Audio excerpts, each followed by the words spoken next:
Just finished recording my previous video, which was for Cathay Pacific, and I may as well use this beautiful backdrop for the next one. I really love Cathay Pacific, and I can't wait to share with you their economy product and premium economy on the A350 this year.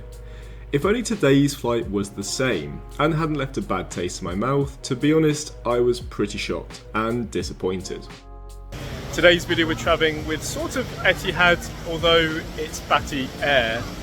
They sort of had a code share from Singapore down to Kuala Lumpur before picking up the Etihad 787 flight. So I'm going to go check in, see what the lounge is like, and have a wander around. This truly is a first, and it's a shame because I've had a wonderful few days in Singapore, and I stress this was meant to be a simple forward flight to connect me over to Kuala Lumpur. So when I look back and think, meh, it's hard to motivate myself to make the video, because it's the enjoyment of flying that helps my creative juices flow.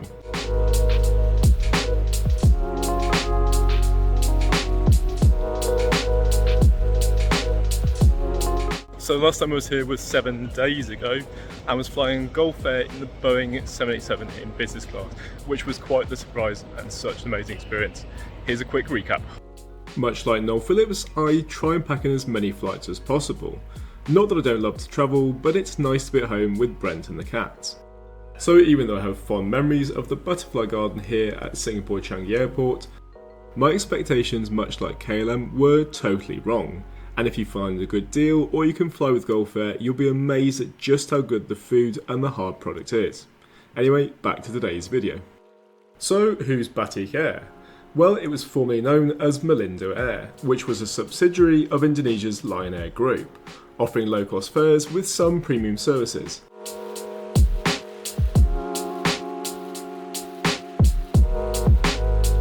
So that was an interesting experience. They do have a business class desk, but it was unmanned, but there is quite a lot of staff there because they run a lot of flights. So I just checked in at one of the other desks and I'm given an invitation to the SATS Premier Lounge, which if you've seen our video for Gulf Air is the exact same one. It is really nice.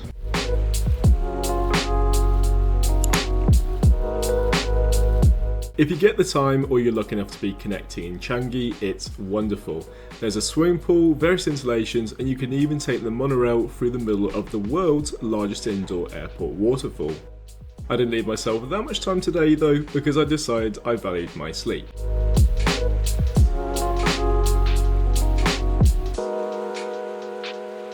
When I flew Gulf Air, the lounge was pleasantly quiet, but today is not so I didn't really do a lot of filming. If you want to enter by your own, wallet, it'll cost you 80 Singapore dollars. It's a good lounge, but personally a drink from 7-Eleven and a view at the window will do nicely. So that was definitely a different experience. My last flight was at 2 o'clock and today's at like sort of 4:50, 5 o'clock. And the lounge is really busy. So if you're going to go around about the 3 o'clock point, just bear in mind there's not that many free seats.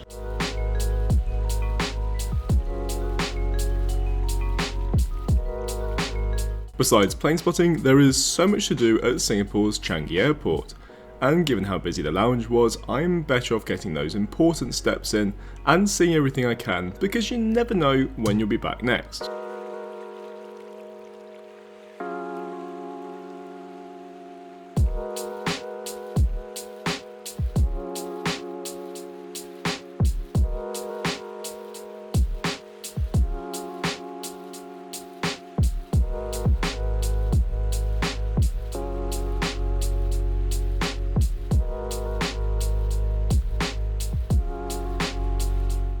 That was so beautiful and it never gets old.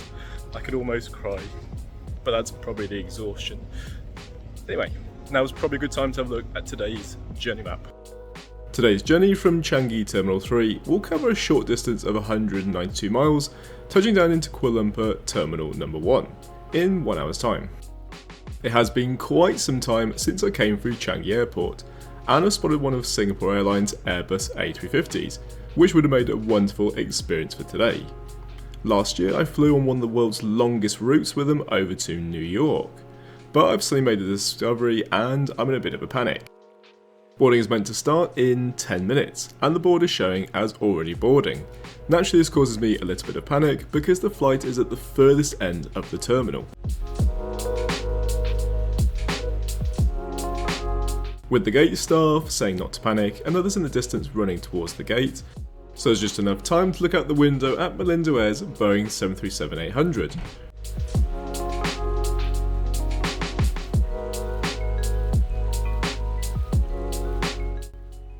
I couldn't actually find a seat map for Malindo, so the next best thing is Batik Air 737 MAX, which is basically the same.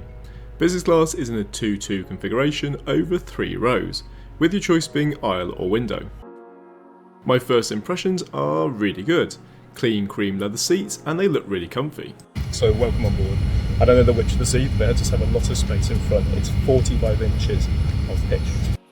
Given how similar the seats are to Malaysian's Boeing 737, which I recently flew and loved the experience, I would guess the seat here is probably 21 inches in width. As I said earlier, because it's in a 2-2 configuration, none of this like economy seat with the middle one knocked out, so it's just wonderful. There is plenty of space for my feet, even with the support for the seats in front, and a very sturdy and sizable seat back pocket. Looking down to the armrest is where things aren't so good, because the leather is badly worn and the control looks dated. You can at a guess recline the seat 7 inches, and the adjustable headrest is a good way to find some sleep. I can already tell that the experience won't be as good as Malaysian, who welcomed me on board using my surname, which is always impressive they remembered, and there was a beaming light when they smiled. At least on board Batik Air, Malindo, I've been offered a welcome drink. When it comes to amenities, there's very little, but I will say that the 2 pillows they did provide were extremely comfortable and not spongy or weak. The in-flight magazine also features a beautiful view from the Saloma Link Bridge towards the Petronas Towers in Kuala Lumpur, various articles and some delicious looking offerings of food, as well as the most exciting page, the aircraft in the fleet, which is quite simple because they only have 2 different variants. The Boeing 737s are for the short haul route and the Airbus A330s for the long haul routes, although after what happened today I might not fly them again. The safety demonstration is manually done, although I did discover that each seat has an in-flight entertainment screen which can be folded out of the centre console, although once I did this I discovered they don't work.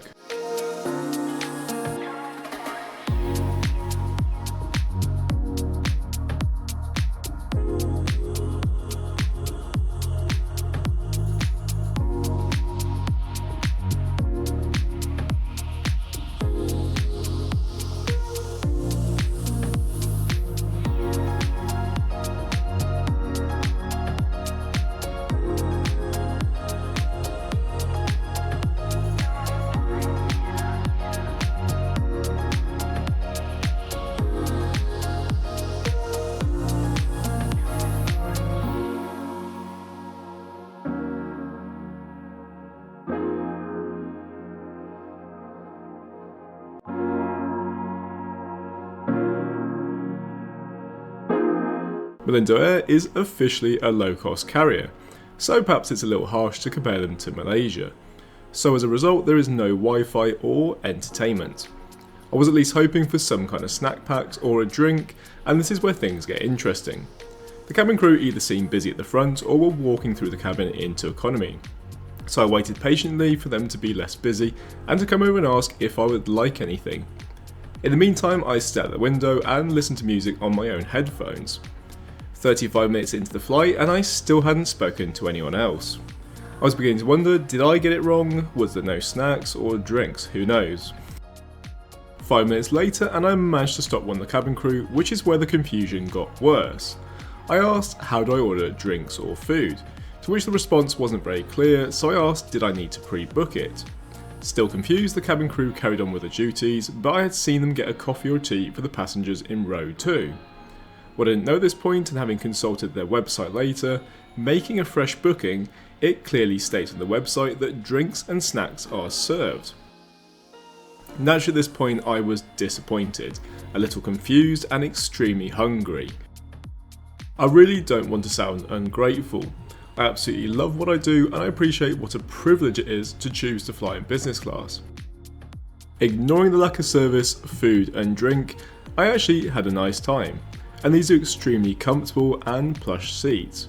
But it's what happened when I reached out to Batik Air customer service that both shocked and frustrated me even further. I pretty much gave an account of what happened during the flight, not to point the finger, because before checking the website, I wondered if the flight was too short, and that they didn't have a meal or drink service.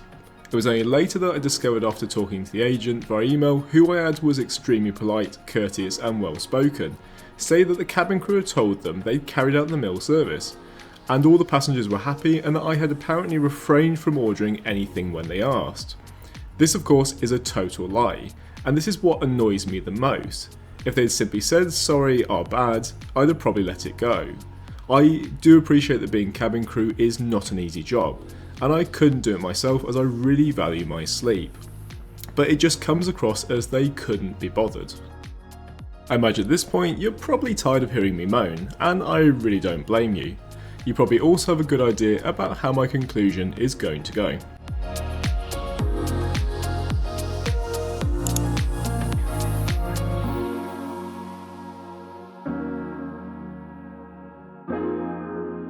I just need to state that I don't deliberately go into a review thinking I'm going to complain about an airline, and I always try and find the best in them.